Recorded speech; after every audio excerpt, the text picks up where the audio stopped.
Have you been drinking too much coffee lately and still feel tired?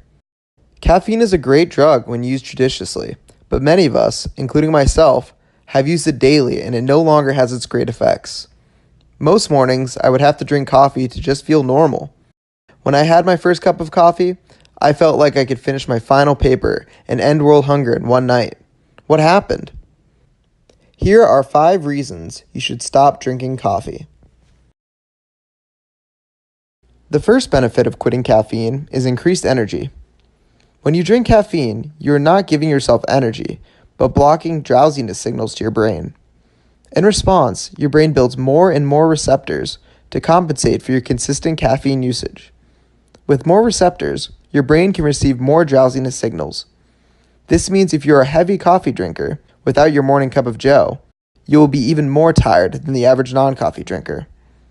After 2 to 3 weeks of caffeine abstinence, those receptors will start to disappear, and you will start to feel energized again. With this additional energy, you will be more productive and creative. You will have more attention to focus on things that are important to you and not be a monster before your first cup of the day. It is certainly worth a few weeks off of caffeine to regain this energy. Remember, 80% of Americans have caffeine daily.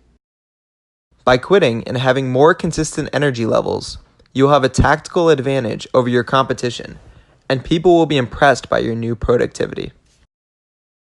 Benefit 2 is reduced stress and anxiety.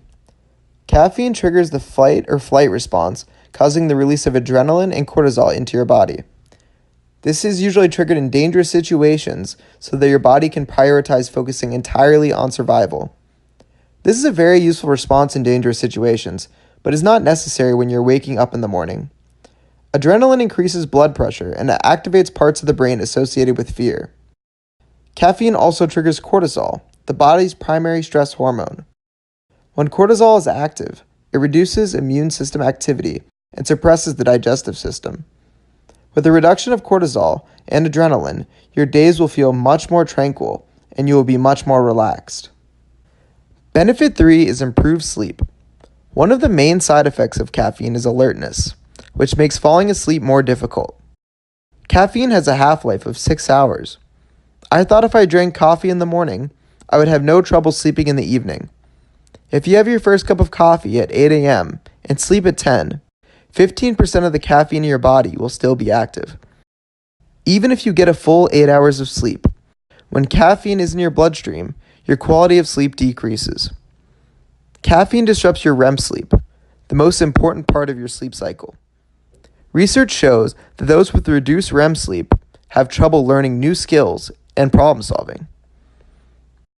Caffeine is the supposed cure to the disease it causes. As long as you drink caffeine daily, you will have lower quality and quantity of sleep than a non-coffee drinker. Benefit 4 is that you will save money.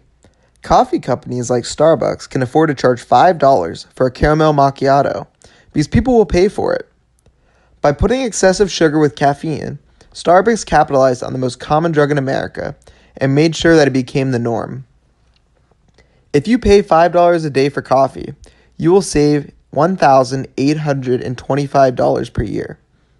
Though there are certainly cheaper ways to consume your caffeine, this is certainly a reality for many. On the lower end, if you save $1 a day from coffee and creamer at home, you will save $365. Though it is not much money, you can go on a good vacation for that. Benefit 5 is caffeine will be more effective when you need it the most. If you have a big deadline or a test to study for, caffeine may actually be worth it. The alertness you need could be that extra push to finish the assignment that you procrastinated on. But I thought you said that caffeine is bad. It's not entirely bad, but it can be bad if you use it every day. If you use it sparingly, you will get most of the benefits without all the negative effects. When your caffeine tolerance is low, the increased concentration will make you feel like Superman for a day. Since you will have few drowsiness receptors, the caffeine will have its maximum effect, and you'll feel complete alertness. If you tell your body every day is an emergency, it will treat you like the boy who cried wolf. So you use your caffeine wisely.